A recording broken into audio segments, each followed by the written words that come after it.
श्री शिवाय नमस्तुभ्यम। हम सबको पता है कि 7 अप्रैल को मासिक शिवरात्रि का बहुत ही प्यारा सा दिन है। ये जो मासिक शिवरात्रि का दिन होता है भोले शंकर और माता सती के मिलन का दिन है। और आज रात में आपको 2 दीपक शिव पार्वती के नाम की अगर आपने लगा दिया तो आपकी जीवन के जितने भी कष्ट होंगे वो सारे कष्ट खत्म होंगे और आपका पूरा परिवार हमेशा खुश रहेगा। कभी भी लाइफ में उन्हें पीछे मुड़ के देखने की ज़रूरत नहीं पड़ेगी, जो कि पूज्य गुरु जी की कथा से सुन के बहुत अच्छे से आपको बताऊंगा। ठीक है, वीडियो को पूरा देखिएगा ताकि चीज़ें आपको बहुत ही आसानी से समझ में आए। मैंने 2 दीपक स्क्रीन पर लिखे थे, लेकिन आपको 2 नहीं, आपको 3 दीपक जलाने होंगे इस मासिक शिवरात्रि पे। ठीक है, अब वो तीनों दीपक बहुत ही ध्यान से समझिएगा कहाँ कहाँ पे लगाने हैं।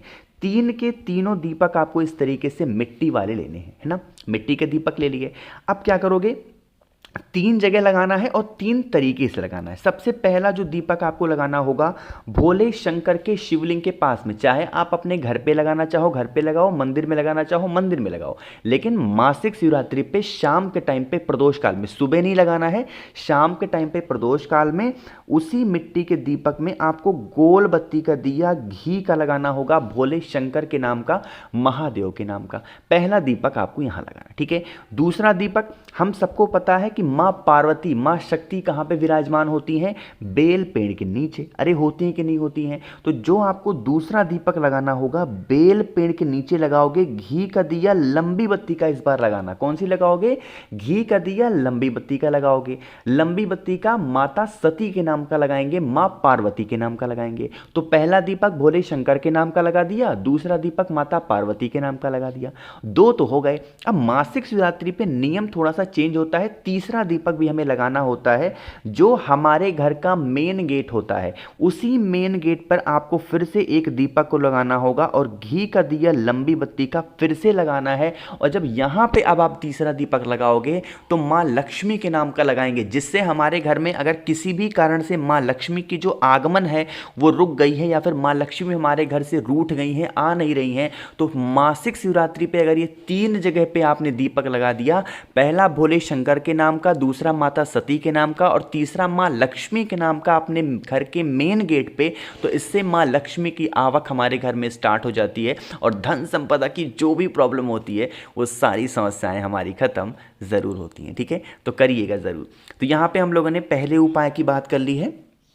आगे बढ़ते हैं अब इस वीडियो के हम लोग अपने दूसरे उपाय की तरफ। और ये जो दूसरा उपाय है ये होगा आपके जीवन से कष्टों को ख़त्म करने का। अब वो कष्ट पता है, चाहे आपकी मनोकामना को लेके हो सकता है, व्यापार को लेके है, नौकरी को लेके है, शादी को लेके है, परिवार को लेके है, किसी भी प्रकार का अगर कष्ट आपको है ना, तो आपको लेना होगा इस तरीके से एक लाल कपड़ा। कोई ज़रूरी नहीं कि आपको नया ही कपड़ा लेना है, नहीं, कोई भी आपको एक साफ सुथरा लाल कपड़ा लेना। लाल कपड़ा लेने के बाद में आपको जरूरत होगी बेलपत्र की। कितनी, 5 बेलपत्र की आपको जरूरत होगी, जो कि बहुत ही प्यारी सी हो, सुंदर सी।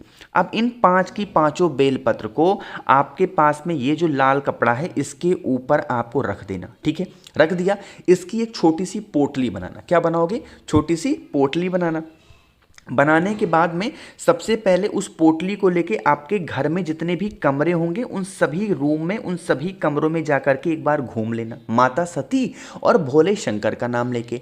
बाकी आपके घर में जिस इंसान को कष्ट बहुत ज़्यादा है, चाहे नौकरी को लेके है, व्यापार को लेके है, मनोकामना को लेके, बीमारी को लेके, जिसको भी कष्ट है, उस पोटली को एक बार चाहे जानबूझ करके या फिर छुप छुपा करके उसके हाथों से टच करा देना। ठीक है, और टच कराने के बाद में उस पोटली को लेके पहुंच जाना भोले शंकर के शिवलिंग के पास में। यह उपाय घर पे नहीं करना है, शाम के टाइम पे प्रदोष काल में या फिर रात में महादेव के शिवलिंग के पास ले जाकर के उस पोटली को चुपचाप या फिर उनके मंदिर में चुपचाप ले जाकर के रख देना। जितने भी कष्ट आप पे घर में जिस भी कारण से, जिस भी वजह से आप पे घर में होंगे, वो सारे कष्ट आप पे घर से हमेशा के लिए दूर जरूर चले जाएंगे। ठीक है, करके देख लीजिएगा इस उपाय को। जीवन के जितने कष्ट होंगे ना वो सारे कष्ट आप पे खत्म होंगे। ठीक है, तो 2 उपाय की हमने बात कर ली है। आगे बढ़ते हैं अब इस मासिक शिवरात्रि पे करने वाले हम लोग अपने तीसरे उपाय की तरफ। आपको पता होगा कि अभी जो प्रदोष का था वो अभी शनिवार की प्रदोष थी कि नहीं थी। तो जब शनिवार की प्रदोष के बाद में और मासिक शिवरात्रि तुरंत आ जाती है तो यह मतलब होता है कि जो भोले शंकर का निवास होता है वो समी पेड़ के नीचे माना जाता है। कहाँ पे? समी पेड़ के नीचे। और यहीं पे एक छोटा सा उपाय आपको इस मासिक शिवरात्रि करना है, ठीक है, सुनिएगा। लेकिन सबसे पहले बात कर लेते हैं इस उपाय के फायदे क्या होंगे, कैसे करना है। उससे भी पहले वीडियो को कर दीजिए लाइक, और जितने भी भाई बहन मेरी आवाज़ पहली बार सुन रहे हैं तो चैनल को ज़रूर सब्सक्राइब करिएगा, ठीक है। देखो, सबसे पहले बात करते हैं इस उपाय को करने से आपके घर में अगर कोई इंसान क्रोध बहुत करता है, यानी कि गुस्सा बहुत करता है, तो उसका क्रोध शांत होगा। कोई भी इंसान आपके घर में बीमार पड़ा हुआ है तो उसकी बीमारियां भी धीरे धीरे करके ख़त्म ज़रूर होंगी, है ना।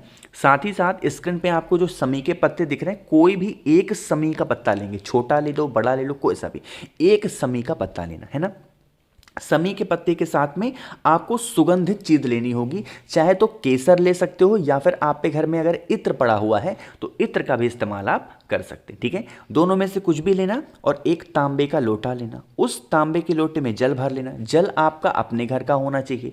और उसके बाद में इसके अंदर जो भी आपने केसर लिया हो तो केसर डाल दो, इत्र लिया है तो इत्र डालना है, ठीक है। पहुंच जाएंगे कहाँ पे? भोले शंकर के शिवलिंग के पास में। और हाँ, जो आपने समी का एक पत्ता लिया है ना, वो भी इसी कलश के अंदर डाल देंगे। पहुंचने के बाद में फेस रखना उत्तर दिशा, नॉर्थ डायरेक्शन।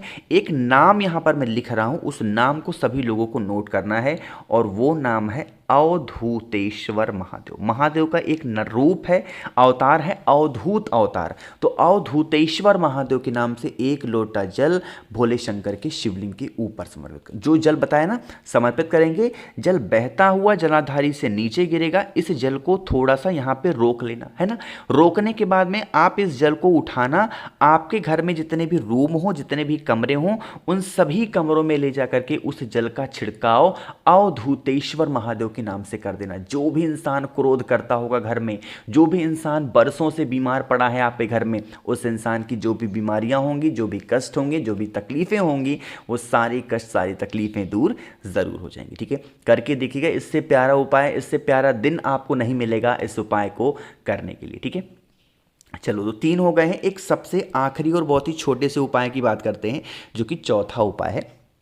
और ये उपाय ना स्पेशली है, सिर्फ और सिर्फ ये उपाय आपको बीमारी के लिए करने हैं। चाहे किसी को बीपी है, शुगर है, डायबिटीज़ है, या फिर जो भी प्रॉब्लम है उसकी शरीर में ना, सिर्फ इस उपाय को इस मासिक शिवरात्रि करके देख लेना, आपके जीवन की जो बीमारियां होंगी वो खत्म होंगी, ठीक है। उसके लिए सिर्फ और सिर्फ आपको एक धतूरा लेना है। ये 7 धतूरे वाला उपाय नहीं है, बस थोड़ा तरीका वही है, लेकिन यह आपको एक धतूरे के साथ करना है, ठीक है। एक धतूरा लेंगे। धतूरे का सीजन चल रहा है, आसानी से मिलेगा। धतूरे के बाद आपको लेना होगा इस तरीके से पीला चंदन। आपके घर में अगर हल्दी हो तो हल्दी ले सकते हो, पीला चंदन हो तो पीला चंदन ले लो। और उस पीले चंदन को ज्यादा मात्रा में आपको इस हल्दी के ऊपर, इस धतूरे के ऊपर लगाना है। इतना अच्छा लगाना कि ये धतूरे का जो कलर हो पीला हो जाए, ठीक है। कर लिया। करने के बाद में आपको एक तांबे का लोटा लेना है। उस तांबे के लोटे में जल भरना, ठीक है। जल के अंदर आपको उस धतूरे को नहीं डालना और पहुंच जाएंगे भोले शंकर के शिवलिंग के पास में। फेस रखना होगा उत्तर दिशा, यानी कि नॉर्थ डायरेक्शन। तरीका समझिएगा, क्रम समझिएगा, जो चीज़ मैं बताने के लिए आपको जा रहा हूँ, ठीक है। जो दो धतूरा आपके पास में है ना, उस एक धतूरे को हल्दी लगा हुआ या पीले चंदन को लगा हुआ, जिस जगह से जल नीचे गिरने ही वाला होता है, बिल्कुल एंड पॉइंट पे, एकदम एंड पॉइंट पे आपको इस एक धतूरे को रख देना, ठीक है। हाथ जोड़ करके विनती कर लेना, हे महादेव, हमारे घर का इंसान है, बहुत दिनों से बीमार है, बहुत दिनों से परेशान है, आप इसकी बीमारी को दूर करें। अपने अकॉर्डिंग जैसे भी प्रार्थना करनी है प्रार्थना कर लेना। और प्रार्थना करने के बाद में एक लोटा जल तांबे के लोटे से श्री शिवाय नमस्तुभ्यम का जप करके समर्पित करना, ठीक है। समर्पित करने के बाद में ये जो धतूरा आपने यहाँ पे समर्पित किया था बिल्कुल एंड पॉइंट पे, इस धतूरे को उठा लेना। जो इंसान आपके घर में बीमार पड़ा है उसके हाथों से एक बार उस धतूरे को स्पर्श कराना, टच कराना, और किसी बेल पेड़ के नीचे ले जाकर के उस धतूरे को चंपेश्वर महादेव के नाम से पटक देना। कौन से महादेव? चंपेश्वर महादेव के नाम से पटक देना। यकीन मानिए इस उपाय को अगर आपने कर लिया तो आपके घर की जो भी बीमारियां होंगी वो सारी खत्म जरूर होंगी। तो मैंने कोशिश की आपको बहुत ही अच्छा समझाने की। अगर आप लोगों में से किसी को भी मुझसे फ़ोन पे बातें करनी है, मैसेज बातें करनी है, तो आप हमें इंस्टाग्राम या फेसबुक फेसबुक पर फॉलो कर सकते हैं। उसके लिए आपको सर्च करना होगा द नेचुरल प्लैनेट 108। वहाँ पे हम लोग बहुत सारी बातें करेंगे। बाकी जितने भी भाई बहन मेरी आवाज़ पहली बार सुन रहे हैं, चैनल को ज़रूर सब्सक्राइब करिएगा, वीडियो को लाइक सभी को करना है। और हाँ, यहाँ पे भी चाहें तो नीचे कमेंट सेक्शन में कुछ भी पूछ सकते हैं। श्री शिवाय, नमस्तुभ्यम।